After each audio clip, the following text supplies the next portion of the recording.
से, पीतमपुरा नई दिल्ली से। और ये काव्या कौर 7 वर्ष की हैं, विकासपुरी नई दिल्ली से। इतनी शानदार पेंटिंग बनाकर भेजी। क्या क्रिएटिविटी है इन बच्चों की, कितनी जो सृजनात्मकता है, जो सोच है, वो किस तरह से अभिव्यक्त हो रही है। काव्या कौर की दूसरी पेंटिंग है विकासपुरी नई दिल्ली से। तो आपने देखा कि कितनी शानदार तरीके से ये पेंटिंग्स भेजी गई हैं। और इस लॉकडाउन के दौरान अगर आप बोर हो रहे हैं तो उनकी बोरियत मिटाने के लिए हम ये कार्यक्रम लेकर आए हैं। और एक खास क्रिएटिविटी पेंटिंग प्रतियोगिता, जिसके बच्चे अपने मन के द्वारा बनाई गई पेंटिंग्स को हमें भी भेज सकते हैं। और जो ddnews@gmail.com के जरिए आप हमें भेज दें। और सिर्फ यही नहीं, अगर आपके पास कुछ अच्छे आइडियाज़ हों, आप अपने घर में कैसे इस वक्त में क्रिएटिविटी कर रहे हैं, क्या कुछ आप कर रहे हैं, किस तरह से आप इस दौरान आप कुछ नया चीज बना रहे हैं, खेलने का क्या नया तरीका हो रहा है, क्या अनोखा अंदाज है इस लॉकडाउन के दौरान अपने आप को अनलॉक करने का, अगर ये आप बताते हैं तो निश्चित तौर पर ये भी हम आपको न सिर्फ आपके संदेश इसमें दिखाएंगे, बल्कि आपकी जो तस्वीरें हैं वो डीडी न्यूज़ के ट्विटर हैंडल पर ट्वीट भी करेंगे। तो बच्चों, आप अपनी पेंटिंग्स के अलावा जो भी क्रिएटिविटी हो खाली वक्त में, जो आप क्या कर रहे हैं, कैसे आप पेरेंट्स की मदद कर रहे हैं, घर में बंद रहकर भी खेलकूद का क्या अंदाज है, इससे जुड़े हुए संदेश या वीडियोस भी हमारे साथ आप शेयर करें। तो हमारे इस खास कार्यक्रम डीडी न्यूज़ किड्स टाइम में आज बस इतना ही। लेके और मैडम संगीता, आपका बहुत शुक्रिया इसके लिए। और कल हम इस शो में कि कैसे हेल्दी रहें, हाउ टू स्टे हेल्दी, इस पर बात करेंगे। हमारे साथ स्टूडियो में मौजूद रहेंगे एक डॉक्टर भी, जिनके साथ आप सीधे सवाल पूछ सकेंगे। तो बच्चों के लिए खास शुक्रिया। और इस कार्यक्रम में बस इतना ही। हमें दीजिए इजाजत। नमस्कार।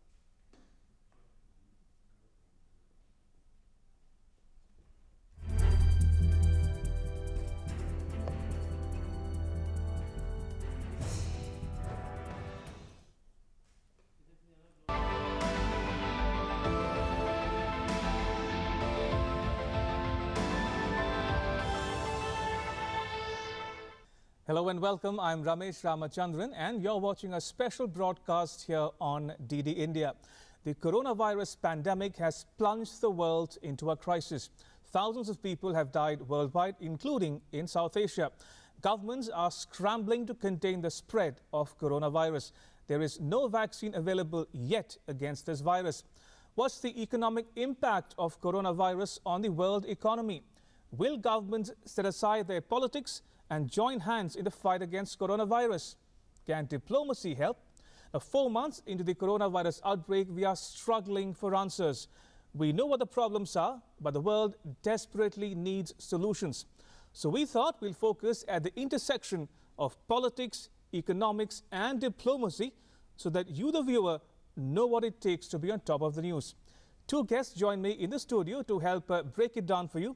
Let me introduce them to you. Ambassador Mohan Kumar, Chairperson of RIS and a former Indian ambassador to France, and Professor Rakesh Mohan Joshi, Chairperson of IIFT. Let's get started. But first, I want to bring you up to date on the news so far. Coronavirus is spreading rapidly. It's forcing governments to impose restrictions rarely seen outside wartime.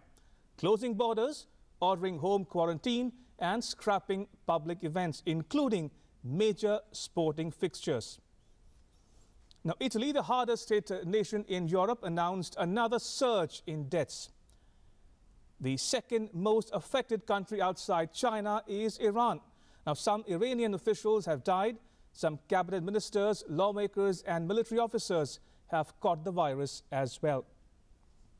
Now, Spain also announced that it would seal off its land borders. Spain has officially become the 3rd most infected country outside China, surpassing South Korea as its arc of contagion curved higher. While in France, over half of the country's coronavirus patients in intensive care are under the age of 60. The country is the 4th worst hit in Europe. Now, in China, the disease is on the decline, indicating that the course of the outbreak there has been altered. Now, social distancing is the new catchphrase. The Indian government has told states to shut schools, gymnasia and cinemas. It's encouraged private companies to let its employees work from home where feasible in an effort to reduce the possibility of spreading coronavirus infection within the community. Social distancing measures as a preventive strategy has been proposed for implementation. These interventions are proposed to be enforced till 31st of March 2020, closure of all educational institutions, schools, universities, etc., gyms, museums, cultural and social centers, swimming pools and theaters. In public transport, besides ensuring regular and proper disinfection of surfaces, encourage private sector organizations, employers, to allow employees to work from home wherever feasible.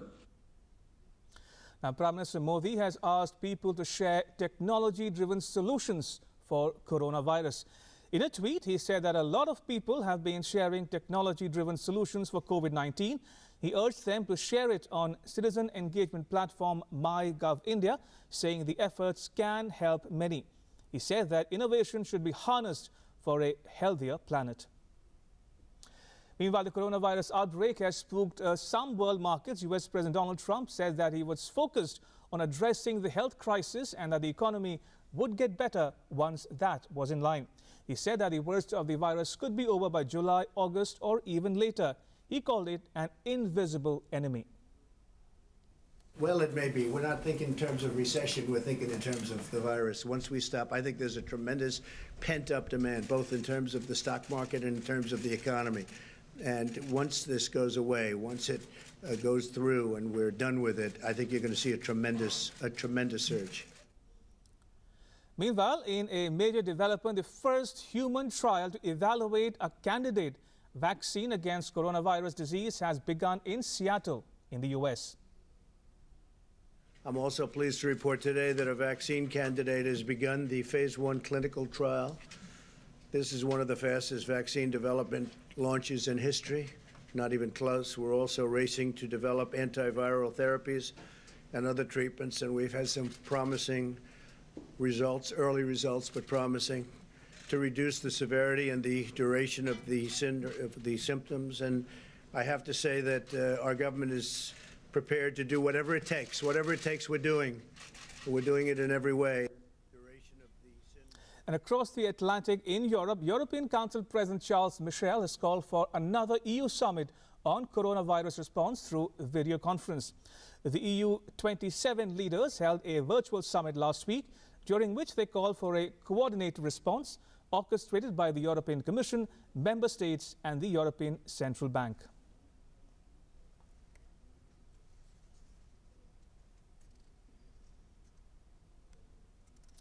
All right, let me bring in my guests for a discussion on COVID-19 diplomacy, economics and politics behind it all.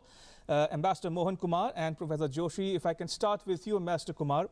Your take on the diplomatic efforts undertaken by India and the world at large to contain and combat COVID-19. So thank you very much for having me on the show. I think without diplomacy, it's almost impossible to really tackle and confront this crisis jointly. So even countries like US and China, or China and Taiwan for that matter, countries which may otherwise have an adversarial relationship in normal times, are forced to share their experiences. So in a way, diplomacy gets a boost, if you like, not because it is the preferred course of action, because it is almost the necessary course of action. Indeed. More importantly, I think countries also tend to think that there is no way this issue can be beaten without multilateral cooperation. In that sense, I also find multilateral diplomacy getting a boost. We talked of areas where multilateralism was on the decline before the coronavirus.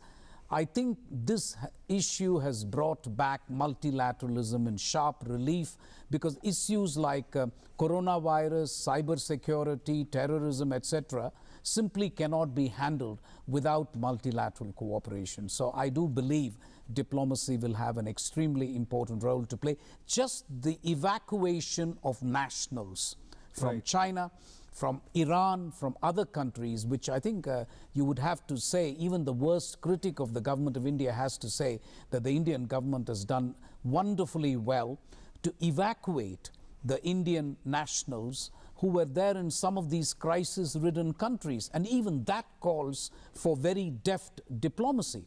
because we not only evacuated our nationals, we made an offer to South Asia that other country nationals, Maldives and Bangladesh and Sri Lankan nationals have been evacuated by us. So I can go on, but you get the drift of what I'm saying. I think it's brought diplomacy and multilateral cooperation back center stage in my view. Indeed. Professor Joshi, Ambassador Kumar dealt with the diplomatic aspect of the coronavirus, the efforts to contain it. If I were to ask you to help our viewers understand the economic impact of coronavirus on the Indian economy and the world economy at large. You know, I've got a very different point to say what Ambassador Kumar has said, because I think it is basically the integration of value chains and the global value chains, global network, which has created havoc in the entire system now across the world. Now multilateralism, I'll come later. Sure. If you see now, the China account for 20% share in the global value chain, and from 2002 the China's share in the value chain was 4%. Now it has come to 20%. Everything, even India is one of the largest exporter of the generic medicines, but for raw material, for a lot of things we are dependent on China. So it is not only India. China is the largest supplier of mask which is required now. 50% of the world mask comes from China. China, getting out of the whole thing because of this problem. So entire world economic system is absolutely disrupted, and people are finding it difficult to find the solution. Now India. So two things. China is the largest exporter in the world with 13% share. Last year it was 14%, 14% share in the world market. More importantly, the China also manufactures and supplies a lot of manufactured goods. So the entire value system has come to. Now I think it's a time for cooperation, not conflict. But when you come to multilateral conflict, we are talking of the, you have seen soon before the, coronavirus, issue, there was a big fight between US and China, which we are discussing for last 2 years, is the US-China trade war. Now the whole European Union came basically to integrate the European Union. But in English, there is a big saying that I think we should remember right now: a friend in need is a friend indeed. And Italy is probably the worst impacted country. Last 2 days, it is having more than 350-360 deaths of coronavirus. Now, when Italy requires the medical assistance, the members of the European Union are reluctant to give them the medical assistance. So this is the whole concept. Even 2 days before, the president of the European Union and the Euro Bank, they have said that Italy's currency and the euro integration, those questions are being raised. So I am very skeptical about the kind of the cooperation which is, and ultimately then it comes that there is no shortcut to the self-sufficiency of any of the countries. You have to ride over these things, and in this, fortunately, probably India is not as integrated as China is, and therefore our impact is going to be much lower than the impact going to be on China is on the entire system. Indeed. Point well taken, Professor Joshi. Ambassador Kumar, Prime Minister Modi has taken the initiative to convene a video conference of all SAARC member countries. He's also reached out to the G20, saying the G20 might be the appropriate global fora to take up efforts, to have joint efforts to combat and contain coronavirus. So in that context, given that multilateralism is gaining currency in the context of COVID-19 efforts, what role do you see for organizations such as SAARC, G20, or even SCO for that matter, to learn from the best practices and experiences of various countries? So I'll begin with the SAARC, sure, if you will, because this is an organization that was practically written off. It was moribund, and I'm putting it as mildly as I can, and so on. But I think the fact that Prime Minister Modi has chosen to use this forum is very, very interesting from an ex-diplomat's point of view, from my perspective. I mean, he could have used several other fora. There was BIMSTEC. There were so many other things that he could have done. But I think the fact that he highlighted South Asia as one geographical entity, I think it sends a message that no matter what your differences, and we know there are significant differences among South Asian countries, not just India, Pakistan, but other countries as well. I think he used the SARC to say that maybe this is the forum to deal with issues like the coronavirus or the COVID-19. And I think this will take us back to the good old times when South Asia was really integrated and it was a geographical entity unified in itself. The issue about G20 is slightly different, and I think it speaks to the enormous clout that the G20 now has. Whichever way you look at it, economically, population-wise, just geopolitical clout, it is G20 today, not the UN Security Council. Right. So if you want to talk about global problems and devising global solutions, so whether it's terrorism, the Financial Action Task Force, the Osaka track of the cybersecurity, I think G20 is almost an automatic choice. So I'm not at all surprised there that the Prime Minister spoke about G20. And I think I would say that in a very soft sort of way, multilateral fora will get a new lease of life. This is at least my view.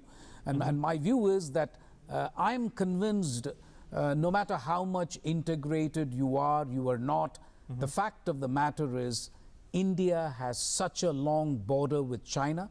We have a long border with Myanmar. We have a long border with Bangladesh. And we, of course, have a border with Pakistan. I simply don't see how India can become an island. I'm not even mentioning the open border with Nepal, by the way.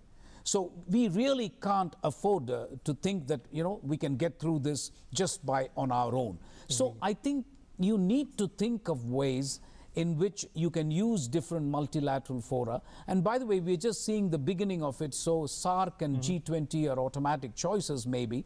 There will be other fora which may come in handy, where I think the countries can get together and devise ways. If nothing else, I would strongly argue that we must look at how countries like China, South Korea, Japan, Singapore have dealt with this. Right. Because we seem to be going through a phase which those countries went through a month ago.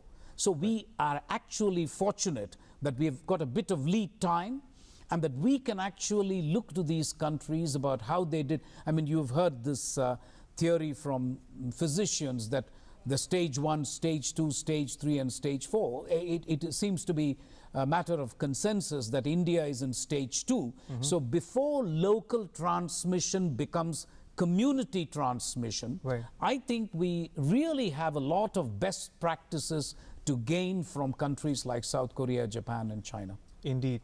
Professor Joshi, let's talk a bit, if you will, and focus on the economic costs and consequences of the coronavirus outbreak. There are reports about fears of airlines going bust in the next few months. There is talk about the Chinese industrial output dropping for the first time in many, many years. There are fears of the impact on the service industry, tourism industry. What are the fears, pitfalls of dealing with a crisis of this magnitude for countries such as India? I think the most important driving force during this crisis is going to be the fear rather than any other thing. I see. Now, something which is driving the slump in the economy is probably the fear psychosis among the people. Now, fear, one is the real fear, one is the perceived fear.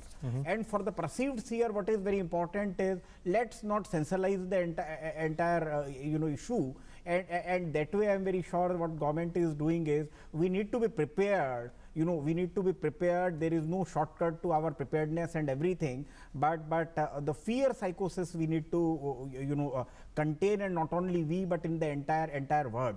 You have seen a few days before in Australia, or a toilet paper, there was a fight, and somebody was murdered. Across the world, people are fighting, and crimes have increased just to get shortages and more of the fear psychosis. Now the people have started hoarding the things, not only India but across across the world in view of the fear psychosis, not the shortage today but shortage tomorrow. Right. And I think many channels and news and everybody is saying that you hoard the food, you hoard the sanitizers, you hoard the medicines, and hoarding in the personal capacity, and the B is hoarding by the retailers and the wholesalers who has to make more profit. So I think this not only we can enter into a vicious cycle that I think we need to look into. When it comes to preparedness, I think two things. One, I think so far so good. The government of India has done wonderfully well, because I think we have done only 130, 132 cases at the most, and we have done much better. Even I don't want to be claim as our success, but I think God is also with us, because the Prime Minister Modi has shown a big courage to bring so many of the Indians from Iran, Milan, China, where our neighbor has not done. But I think the number of cases in our neighbor has increased much more than India. So I think God is certainly with us, and God will always be with us. So this way I think the preparedness, Sure. and the way we have done the isolation. But when it comes to the economy, because when you struggle all economic activities, which include the transport, travel, advisories, which says close the schools, public places, shopping malls. So slump is already there. And slump is going to be much more than I think what the economic forecast you see. And nobody is sure of when it is going to end.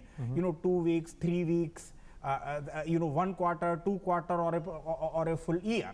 So in case it ends maybe 3 or 4 months in 1 quarter, the economic slump would be great, but I think we'll come back. But God forbid that, like the Spanish flu in 1918-19, it goes for one full say year, then I think it would be devastating, not only for India but for the entire human Right. humanization. Indeed. At the most. Indeed. And that I think we need to look into. Sure. And with that, two things: the preparedness, the precaution. Right. And we are talking of isolation, but I think there is a different scientific theory. In Britain, what they have said is, the British scientist has said is that in case you allow the people to have more infection, what they call is the herd infection, then the people will have immunity, and the pandemic will die automatically. Sure. So that is one school of thought, which except for Britain nobody is Right. following. Right. But because of this isolation, when the people don't develop immunity, it may come. So Sure. anyway, it is to be debated scientifically, Sure. but we do not know. And ultimately, we need to believe, the God. Right. Ambassador Kumar, let's focus a bit, if you will, on the politics behind this coronavirus outbreak. Let's refer to the case or the diplomatic row between China and the US. There are trading charges saying the other is responsible for this crisis. We've seen the Americans summon the Chinese ambassador to the US after reports suggested that America may have had a hand in the outbreak of the coronavirus. And the second report is a more recent one, in which there are reports which have since been denied, but they are still circulating in the media, that Americans wanted to lean on a German company which is in the process of coming out with a vaccine, and they wanted this vaccine only for exclusive use of the Americans. So what do you make of this, the politics creeping into what is essentially humanitarian crisis at the end of it all? So I think first the politics of it, and the second one I would describe it more as an issue of intellectual property rights. Right. So as far as the politics of the issue is concerned, I think it would be unfortunate if there was an equivalence between the claims made that the disease had its origins in China, and you established an equivalence with the claim that it originated in the US. I mean, I think that there has got to be some scientific evidence, and I think there is enormous evidence pointing to how it originated in China. Right. Now, we will wait for detailed results to come in as to how this began in a wet market, the kind of wildlife, animal food that is consumed, etc.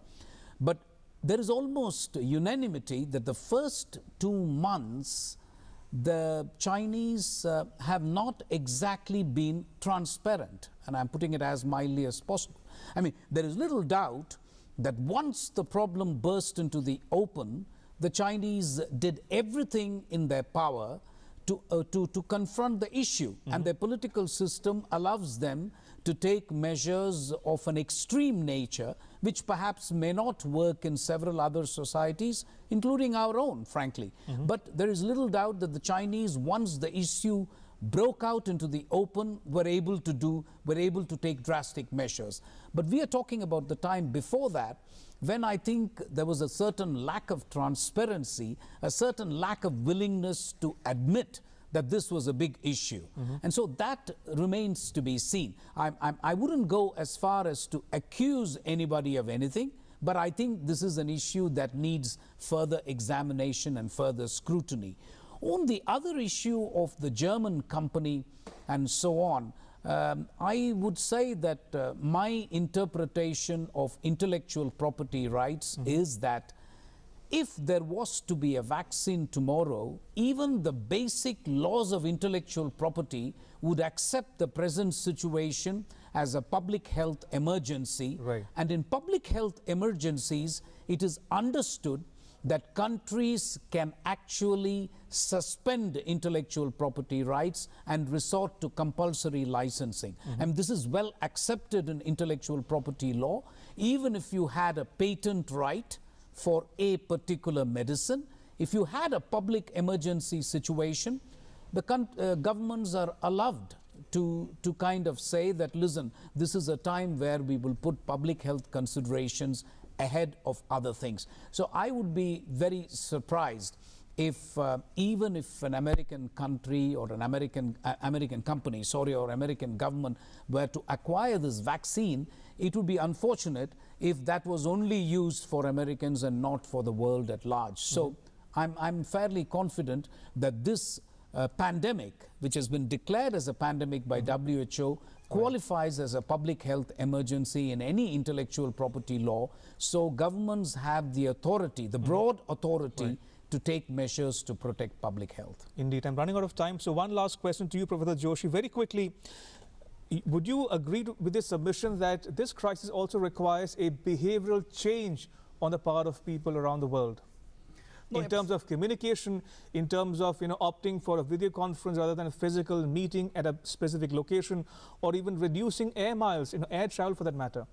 No, I fully agree. I think the behavior change is certainly required, and if you see, I think it's a time. It's a time for cooperation for each one of us. Like you were discussing about the intellectual property rights. I'm very sure that you know about it. How greedy the multinational companies are. How protective is the US is in protecting the intellectual property. How possessive even the entire European Union is. But the last thing which I come is, I think which the entire world need to know, that it's a threatening situation for the entire humanity, for the entire human civilization, and they should take a lesson from one Veda mantra which I will like to say, Om Sehna Vavatu Sehno Bhunattu Sehviryam Karavavahe Tejasvina Madhita Vastu Mavi Dvishavai. We should live together, our intellect should increase together, and if our intellect increase together, we should not have conflict, but we should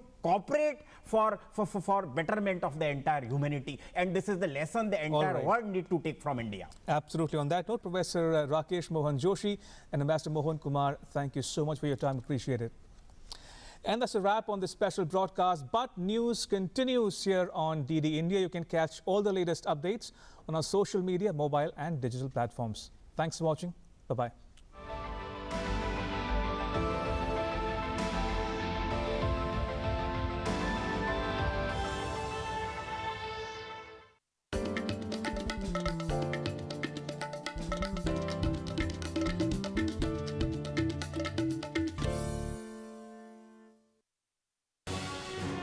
मन की बात। माननीय प्रधानमंत्री श्री नरेंद्र मोदी भारत की जनता से साझा करेंगे अपने मन की बात रविवार 29 मार्च सुबह 11 बजे। आकाशवाणी के सभी केंद्र सभी चैनल इसे प्रसारित करेंगे एक साथ ही इसका प्रसारण दूरदर्शन के national news, DD Bharati, DD India, DD Urdu और डीडी किसान चैनल पर भी किया जाएगा। तो याद रखें, रविवार 29 मार्च सुबह 11 बजे मन की बात।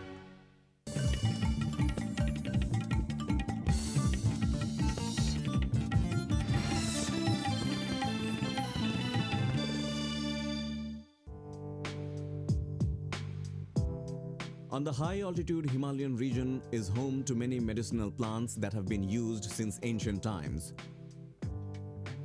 One such medicinal herb is Kira Jari.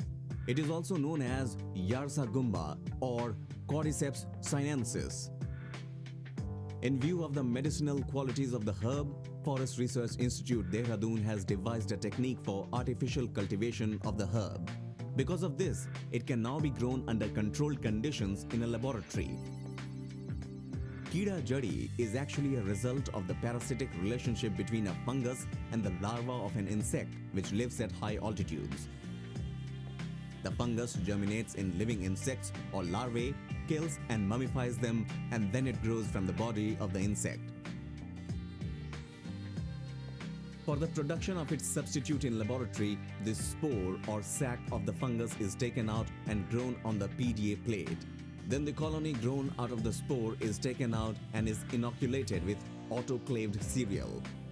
The inoculated mixture is kept in an incubator at 24 degrees Celsius temperature for a month. After this, when the fungus spreads in the whole cereal, it is taken out and kept at a temperature of 4 degrees Celsius for 5 more months. After this 6-month process, the substitute acquires its medicinal value and can be used as a medicine. Kira Jari is very popular among sportspersons as it increases strength and stamina manifolds. Besides this, the medicine also helps in breathing problems, in controlling cholesterol, and in anti-cancer treatment. Kira Jari is a rare and effective medicinal herb which is very difficult to find amidst the grass in the high-altitude region. Because of this reason, it costs lakhs of rupees in the international market.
Nestled in the foothills of the Himalayan mountain ranges, Dehradun is one of the oldest cities of India. It became the capital of